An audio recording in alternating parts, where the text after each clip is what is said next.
Hello friends, कैसे हैं आप लोग। स्वागत है आपका रोड टू सक्सेस की यूट्यूब चैनल पे। और आज एक बार फिर मैं आ चुका हूं आपके सामने, आपके अपने चैनल और आपके अपनी फेवरेट सीरीज जो है प्रिंसिपल ऑफ इकोनॉमिक्स बाय मैनक्यू। ये सीरीज है जिसमें हम लोग 37 वीडियोस ऑलरेडी कर चुके हैं। ये 38 नंबर का वीडियो है जो कि चैप्टर 17 का पार्ट 2 है।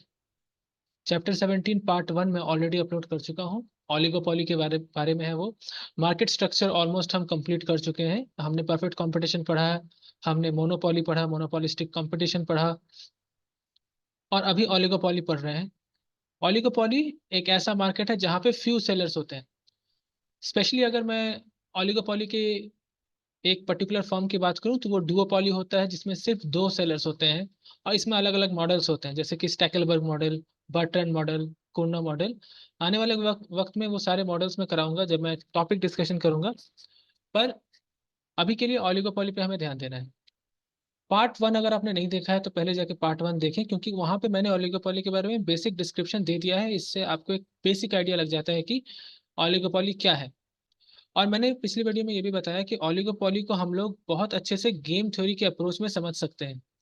गेम थ्योरी के अप्रोच में, क्योंकि ये एक गेम जैसा ही है।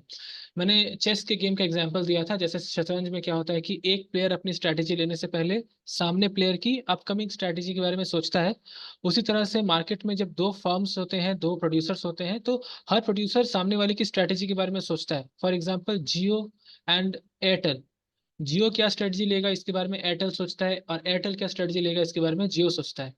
इंडिया में जो मोबाइल नेटवर्क्स है वो एक बहुत बड़ा एग्जांपल है ओलिगोपॉली मार्केट का, क्योंकि यहाँ पे फ्यू सेलर्स आपको मिलेंगे।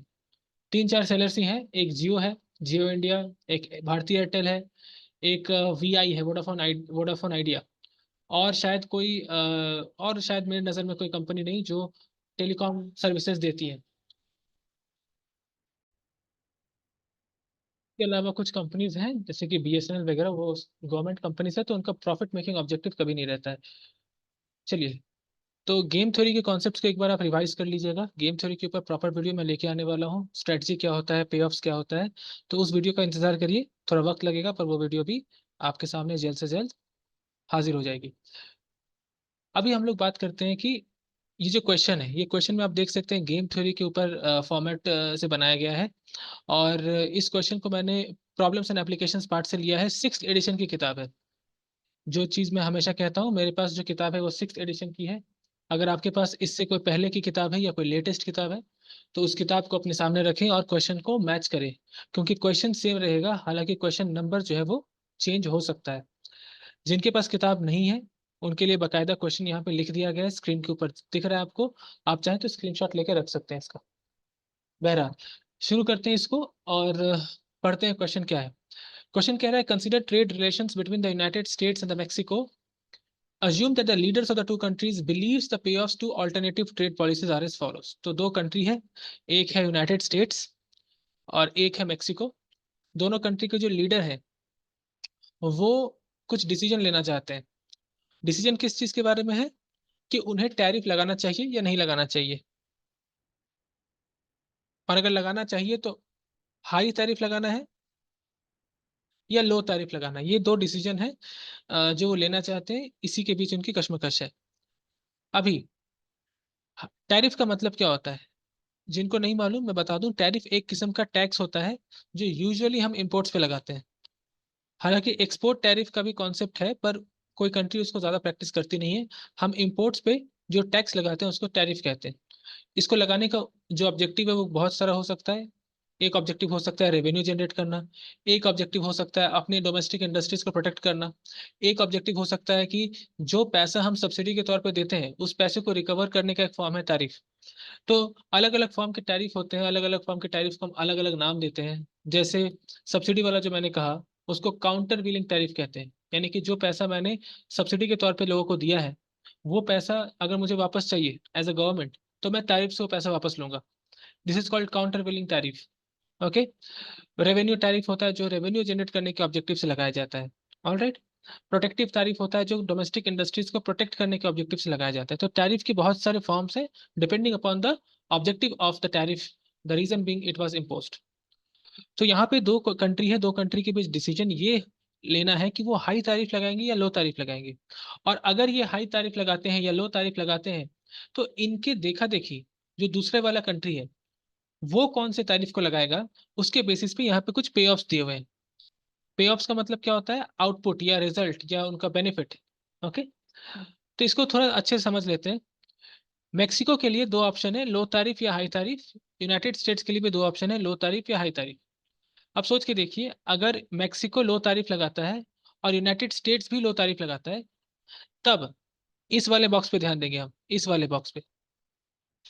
इन दैट केस अगर दोनों कंट्री तारीफ को लो रखती है तो यूनाइटेड स्टेट्स का जो गेन होगा वो होगा $25 बिलियन का, और मेक्सिको का गेन होगा $25 बिलियन, यानी दोनों कंट्री समान रूप से प्रॉफिट बनाएगी। ऑन द अदर हैंड, अगर मेक्सिको लो तारीफ रखती है पर यूनाइटेड स्टेट्स ने हाई तारीफ कर दिया, अगर मेक्सिको ने लो तारीफ रखा है और यूनाइटेड स्टेट्स ने हाई तारीफ कर दिया, तो यूनाइटेड स्टेट्स को $30 बिलियन का प्रॉफिट होगा, जबकि मेक्सिको को सिर्फ $10 बिलियन का। रीजन क्या है? यूनाइटेड स्टेट्स ने हाई तारीफ लगा दिया तो यूनाइटेड स्टेट्स जो है उसको रेवेन्यू मिलेगा, इसलिए उसके पास $30 बिलियन आएंगे।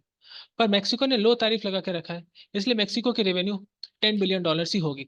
ओके, यहाँ पे कोऑपरेशन और कोऑर्डिनेशन ये बहुत इंपॉर्टेंट होता है गेम का।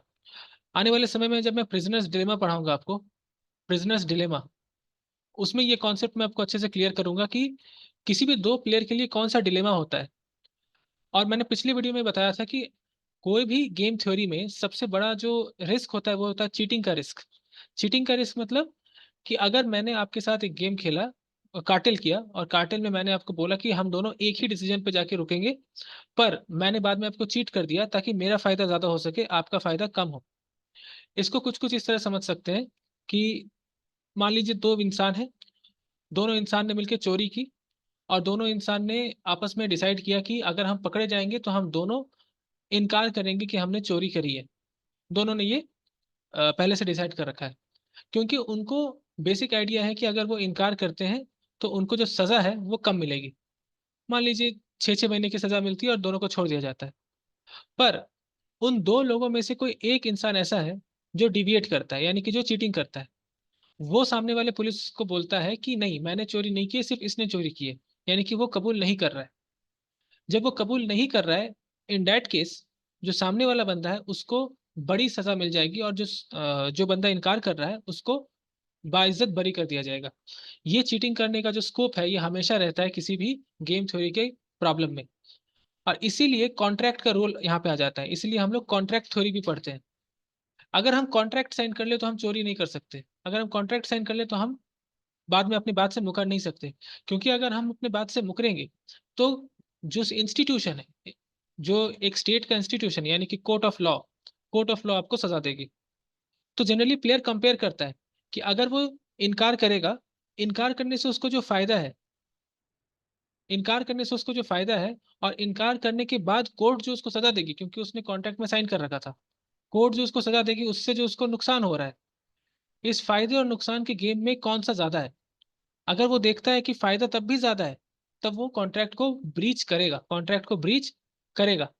पर अगर वो देखता है कि कॉन्ट्रैक्ट को ब्रीच करने से जो इंसेंटिव उसको मिल रहा है, जो फायदा उसको मिल रहा है, वो फायदा अगर कोर्ट ऑफ लॉ के द्वारा दी हुई सजा से कम है, यानी कि उसके नुकसान से कम है, तो वो कभी भी कॉन्ट्रैक्ट को ब्रीच नहीं करना चाहेगा। The guy has no incentive to breach the contract. So generally हर प्लेयर ये कंपैरिजन करता है। हालांकि काफी टेक्निकल चीजें हैं, कोई भी प्लेयर अपने करतूत करने से पहले इस तरह से गेम थ्योरी का प्रॉब्लम बनाता नहीं है। पर इंसान की साइकोलॉजी में ये हमेशा बरकरार रहता है कि मुझे चीटिंग करना है या नहीं करना है। ओके, तो बड़ा इंटरेस्टिंग कॉन्सेप्ट है गेम थ्योरी का, जिससे हम डिसीजन मेकिंग को आसान कर सकते हैं। तो ये क्वेश्चन भी कुछ कुछ वैसा ही है। अगर यूनाइटेड स्टेट्स ने हाई तारीफ लगा दी और मेक्सिको लो तारीफ पे रह गया, तो यूनाइटेड स्टेट्स जो है वो अपना ज्यादा फायदा करके $30 बिलियन लेके चला जाएगा, जबकि मेक्सिको के हाथ में सिर्फ $10 बिलियन होंगे।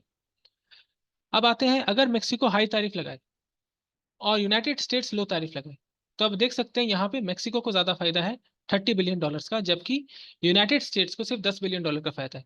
यहाँ पे चीटिंग कौन कर रहा है, यानी कि मान लीजिए ने कॉन्ट्रैक्ट या फिर आपस में डील कर रखा था कि भाई हम दोनों लो तारीफ रखेंगे या हाई तारीफ रखेंगे। जो भी कंट्री इस अंदरूनी कार्टेल को ब्रीच कर रहा है उसको ज्यादा फायदा हो रहा है। ब्रीच करने में हमेशा हमें ज्यादा फायदा होता है देन द अदर प्लेयर, इस बात को याद रखिए। Then the other player.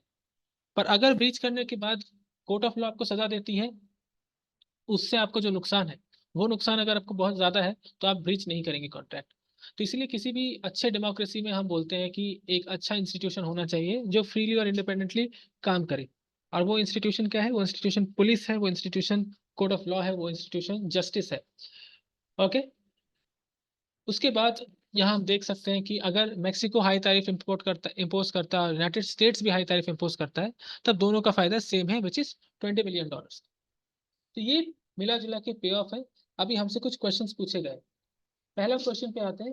पहला क्वेश्चन पूछ रहा है कि what is the dominant strategy for the United States and what is the dominant strategy for the Mexico. यानी कि संयुक्त राष्ट्र के लिए कौन सी स्ट्रेटजी भारी है दूसरे स्ट्रेटजी पे, और मेक्सिको के लिए कौन सी स्ट्रेटजी हावी है दूसरे स्ट्रेटजी पे। तो इसको करने का क्या तरीका है?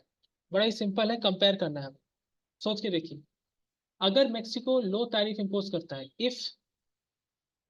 If Mexico goes with low tariff goes with low tariff, और यूनाइटेड स्टेट्स ने ये देखा कि मेक्सिको ने लो टैरिफ लगाया, और उसको देखने के बाद यूनाइटेड स्टेट्स डिसीजन ले रहा है, then USA will go with. तो मेक्सिको को देखा उसने उसने देखा कि Mexico low tariff import impose कर रहा है, उसके बाद वो अपना डिसीजन ले रहा है। और अपना डिसीजन वो क्या लेगा? वो हाई टैरिफ पे जाएगा, क्योंकि given that Mexico has selected low tariff यानी कि अपर वाला सेल, तो यूनाइटेड स्टेट्स हाई टैरिफ पे ज्यादा बेनिफिशियल रहेगा, बिकॉज हाई टैरिफ पे उसको 30 बिलियन मिलेगा, लो टैरिफ पे 25 बिलियन मिलेगा। 30 billion is greater than 25 billion. अब इस टाइप के गेम को हम कहते हैं, जो गेम नॉन साइमल्टेनियस गेम है। नॉन साइमल्टेनियस गेम का मतलब होता है कि एक प्लेयर पहले अपना मूव करता है और उसको देखने के बाद सामने वाला प्लेयर मूव करता है। Example chess. चेस एक नॉन साइमल्टेनियस गेम है। इसमें दोनों प्लेयर एक दूसरे को मूव करने के बाद अपना मूव करते हैं। सिमिलरली एक गेम होता है जो होता है साइमल्टेनियस गेम, जैसे फुटबॉल। फुटबॉल एक साइमल्टेनियस गेम है। मान लीजिए आपके पास एक पेनल्टी किक ऑफ का ऑप्शन आया, आपको पेनल्टी शॉट मारना है। तो आप एक प्लेयर हैं और विकेट कीपर, सॉरी क्या कहते हैं उसको, गोलकीपर। गोलकीपर एक प्लेयर है। ये जो स्ट्रेटजी बना रहे होंगे, ये स्ट्रेटजी साइमल्टेनियस स्ट्रेटजी होगा। जो किक कर रहा है, जो पेनल्टी किक कर रहा है, उसके दिमाग में दो स्ट्रेटजी है, राइट किक करें या लेफ्ट किक करें, राइट या लेफ्ट। और जो गोलकीपर है उसके दिमाग में भी दो स्ट्रेटजी है, राइट में डाइव दे या लेफ्ट में डाइव दे। और ये दोनों चीजें साथ में होंगी, दोनों प्लेयर साथ में अपना मूव्स चलेंगे। इसे साइमल्टेनियस गेम कहते हैं। लेकिन चेस एक नॉन साइमल्टेनियस गेम है, उसमें एक प्लेयर पहले मूव करता है और उसको देखने के बाद दूसरा प्लेयर मूव करता है। तो ये जो एग्जाम्पल दिया है, ये जो क्वेश्चन है, यहाँ पे मेक्सिको पहला प्लेयर है और यूनाइटेड स्टेट्स दूसरा प्लेयर है, क्योंकि मेक्सिको पहले मूव कर रहा है, पहले डिसीजन ले रहा है, और उसको देखने के बाद यूनाइटेड स्टेट्स डिसीजन ले रहा है। अब सर कैसे समझेंगे कौन सा पहला है कौन सा दूसरा है? तो बेसिक रूल है कि जो प्लेयर यहाँ पे लिखा हुआ है वो पहला प्लेयर, और जो प्लेयर यहाँ लिखा हुआ है वो दूसरा प्लेयर। ठीक है। तो अगर मेक्सिको लो तारीफ लगाता है तो यूनाइटेड स्टेट्स हाई तारीफ लगाएगा। ओके। इसके बाद सोचते हैं कि अगर मेक्सिको हाई तारीफ लगाए, if Mexico goes with high tariff, if Mexico goes with high tariff, तब यूनाइटेड स्टेट्स के लिए क्या होना चाहिए डिसीजन? तो यूनाइटेड स्टेट्स ने ये देख लिया कि मेक्सिको ने हाई तारीफ इंपोज किया है,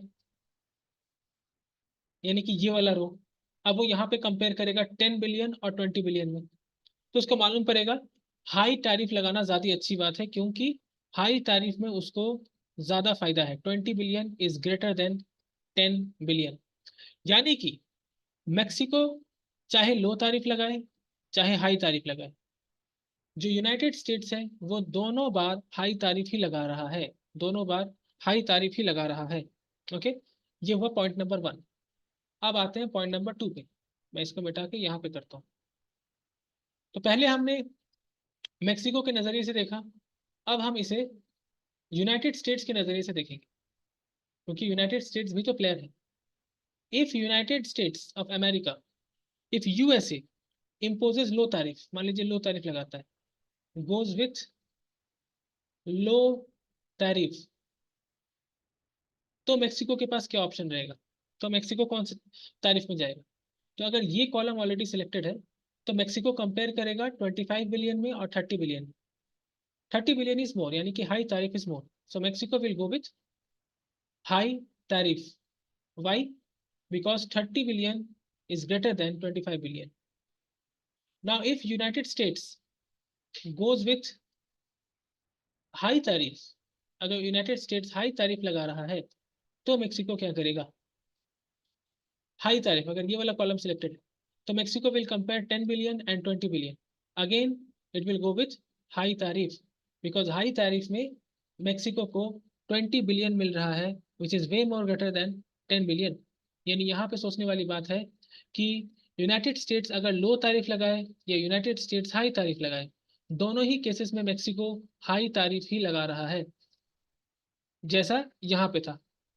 यानी कि मेक्सिको चाहे कुछ भी करे, यूनाइटेड स्टेट्स हाई तारीफ जाएगा, और यूनाइटेड स्टेट्स चाहे कुछ भी करे, मेक्सिको भी हाई तारीफ जाएगा।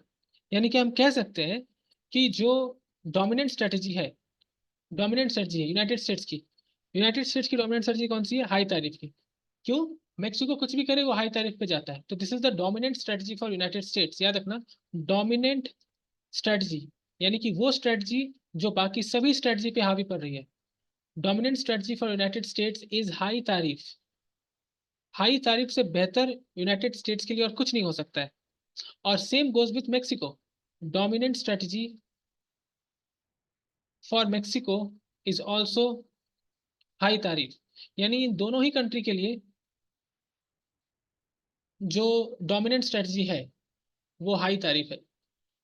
मैं उम्मीद करता हूँ ये बात आपको समझ में आई होगी। बड़ा इंटरेस्टिंग क्वेश्चन है, बड़े इंटरेस्टिंग तौर से इसको करना है, समझ के करना है, क्योंकि अगर आप इसको रट के करने जाएंगे तो आप कंफ्यूज हो जाएंगे। बिकॉज एग्जाम में जो पे ऑफ है, यानी कि ये नंबर्स जो है, ये नंबर्स बदल सकते हैं। That's very important.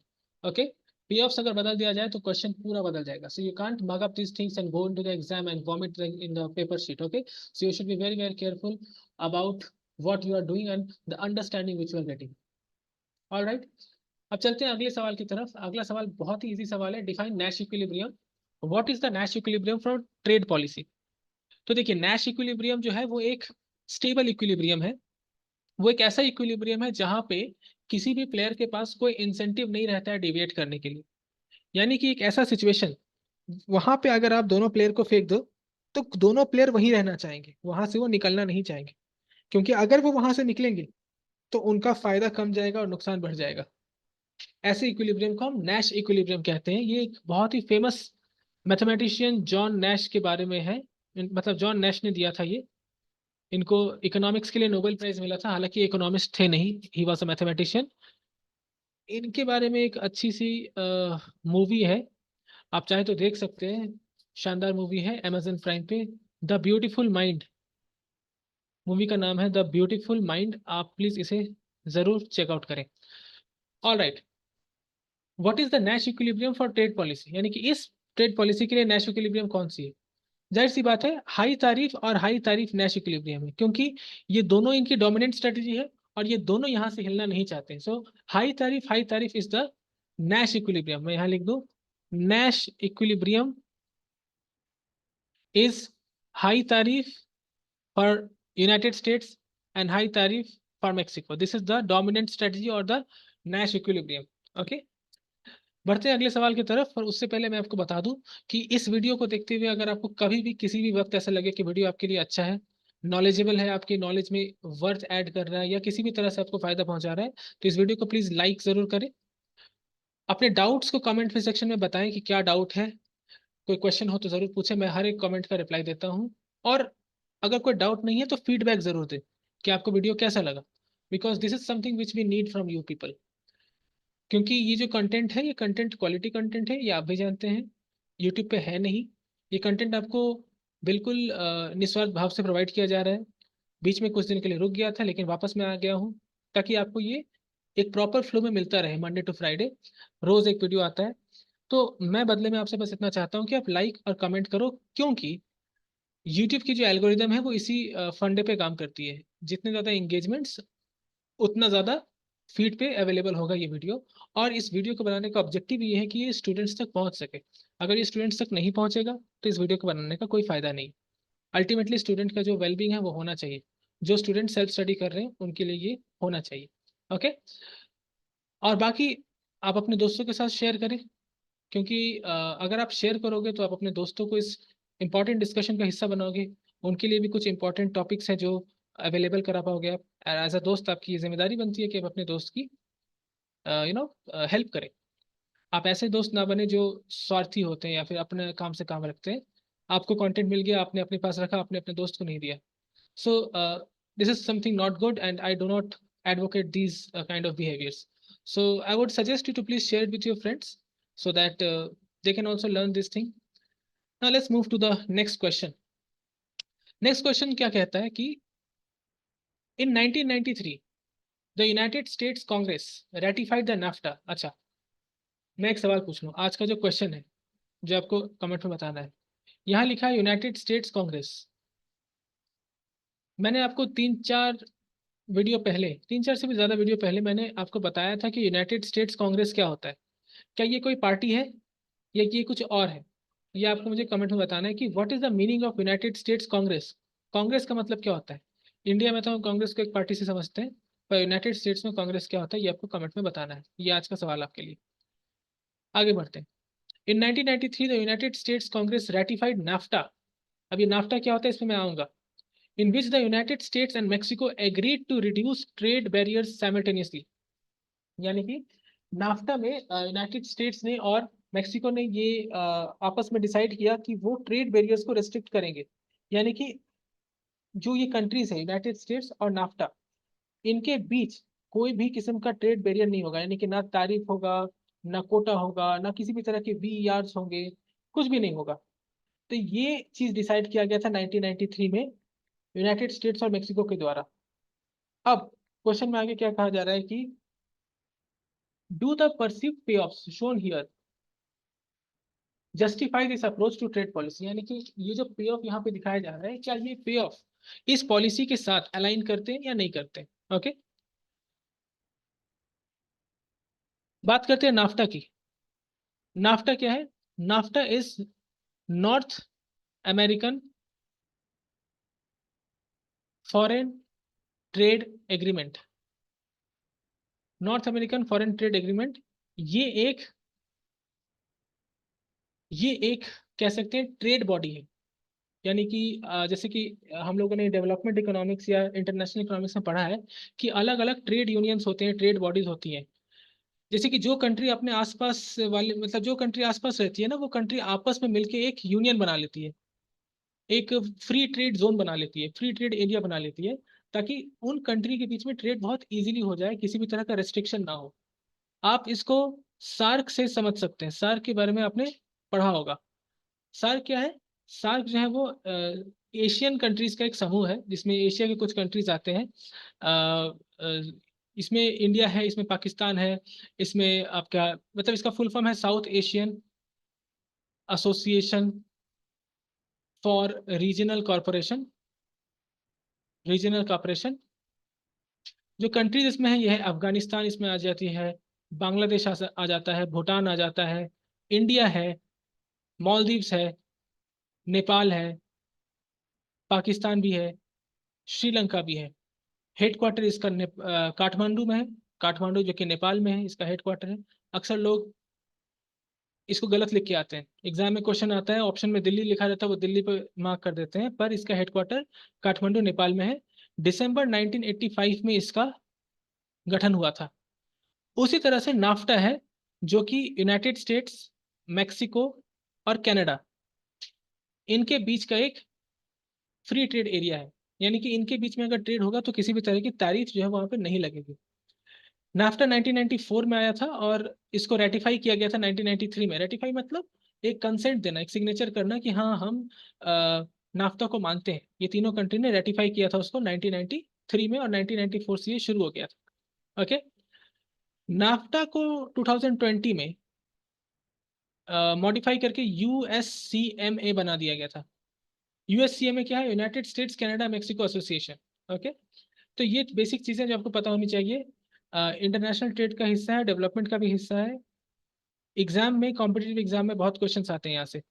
तो नाफ्टा, साफ्टा, साफ्टा, सार्क और यूरोपियन यूनियन, फिर एशियान हो गया, एशियन में यानी कि आपका association of south east Asian Nations, Asian हो गया, उसमें भी कई कंट्रीज आते हैं, जैसे कि ब्रुनेई आ गया, कंबोडिया आ गया, इंडोनेशिया आ गया, लाओस आ गया, मलेशिया आ गया, म्यांमार, फिलीपींस। ये कंट्रीज जो है वो एशियन का हिस्सा है। सिंगापुर, थाईलैंड भी उसमें आता है, और उसका हेडक्वार्टर जकार्ता में है। ये बेसिक इन्फॉर्मेशन आपके पास होनी चाहिए, पूरा आपको कंठस्थ होना चाहिए। ठीक है, बढ़ते हैं आगे। तो इन्होंने क्या डिसाइड किया कि नाफ्टा में आएंगे और ट्रेड बैरियर को रिड्यूस करेंगे, यानी कि टैरिफ को रिड्यूस करेंगे। Do the perceived payoff shown here justify this approach to trade policy, यानी कि यहाँ पे जो पे ऑफ है, ये पे ऑफ क्या नाफ्टा की ट्रेड पॉलिसी को जस्टिफाई कर रही है? तो सबसे पहले आपको नाफ्टा के बारे में लिखना है, जो मैंने आपको बता दिया। और यहाँ पे अगर हम देखें तो हर कंट्री अपना टैरिफ रिड्यूस करेगी ताकि वो बेटर रिजल्ट पे पहुंच सके, ताकि वो बेटर रिजल्ट पे पहुंच सके, यानी कि यस, ये लोग इसको जस्टिफाई कर पा रहे हैं। बढ़ते हैं अगले सवाल की तरफ। Based on your understanding of the gains from trade, do you think that these payoffs actually reflect a nation's welfare under the four possible outcomes? अब देखिए, हमने गेन्स फ्रॉम ट्रेड पढ़ा है चैप्टर 3 में और शायद चैप्टर 9 में, कि अगर कोई कंट्री दूसरे कंट्री के साथ व्यापार करता है, ट्रेड करता है, तो उससे उसको क्या फायदा होता है। तो उस चैप्टर के अंडरस्टैंडिंग के आधार पे हमें ये बताना है कि यहाँ जो पे ऑफ्स दिए हुए हैं, जैसे यूनाइटेड स्टेट्स का $25 बिलियन, फिर मेक्सिको का कहीं $10 बिलियन देख रहे हैं हम, फिर कहीं $20 बिलियन है। तो ये जो पे ऑफ्स हम देख रहे हैं, क्या ये पे ऑफ उस देश के एक्चुअल वेलफेयर का, यानी कि उस कंट्री के जो फायदा है, उस कंट्री का जो ग्रोथ है, डेवलपमेंट है, क्या उसको ये दर्शा पा रहे हैं? तो आप ध्यान से देखें कि जो अपर लेफ्ट और लोअर राइट में जो पे ऑफ्स है, मैं इसको एक बार दोबारा से इसको साफ कर दूं, थोड़ा गंदा हो गया है। मेक्सिको के, मैं उम्मीद करता हूँ ये आपको समझ में आ रहा होगा, यहाँ जो लिखा हुआ है ज़्यादा तकलीफ नहीं हो रही होगी। तो हम देख सकते हैं कि अपर लेफ्ट में जो कॉलम है और जो राइट में कॉलम है, ये वाला, ये एक कंट्री का वेलफेयर दिखा रहे हैं। ये एक कंट्री का वेलफेयर दिखा रहे हैं, क्यों? क्योंकि यहाँ पे आप देख सकते हो दोनों कंट्री का फायदा है। अपर लेफ्ट में जब लो टैरिफ से, वहां भी दोनों को फायदा है, 25 बिलियन 25 बिलियन, और यहाँ भी दोनों को फायदा है, 20 बिलियन 20 बिलियन। हालांकि इन दोनों जगह पे एक कंट्री का फायदा है पर दूसरे का नुकसान है। एक कंट्री को ज्यादा लाभ हो रहा है, दूसरी कंट्री को कम लाभ हो रहा है, यानी कि गेन्स फ्रॉम ट्रेड एक कंट्री के लिए ज्यादा हो रहा है और दूसरी कंट्री के लिए कम हो रहा है। अगर हम नेशन की वेलफेयर की बात करें तो हमें एक ऐसा सिचुएशन चाहिए जहां पे हर देश को गेन फ्रॉम ट्रेड हो, और ये हमें दो सिचुएशन में मिल रहा है। एक जहां लो टैरिफ और लो टैरिफ वाला स्ट्रेटजी है, और एक जहां पे हाई टैरिफ और हाई टैरिफ वाला स्ट्रेटजी।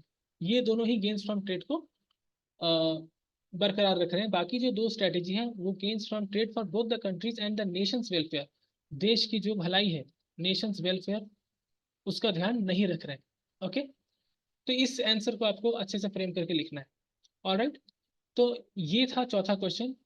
तो इस एक क्वेश्चन में चार पार्ट्स थे, चारों पार्ट मैंने डिस्कस कर दिया, और मैं उम्मीद करता हूँ कि ये आपको समझ में आया होगा और काफी इंटरेस्टिंग लगा होगा। इस वीडियो में मैंने एक ही क्वेश्चन रखा है क्योंकि काफी बड़ा वीडियो है, काफी सारे क्वेश्चन हैं इसमें और काफी कंसेप्चुअल है। इसके लिए जो मैं थर्ड पार्ट है ओलिगोपोली का, मे भी मैं थर्ड पार्ट लेके आऊँगा। अगर मुझे लगता है कि कुछ ज़रूरी क्वेश्चंस पीछे हैं और कुछ अलग टाइप के क्वेश्चंस हैं, तो यकीनन मैं उसको लेके आऊँगा।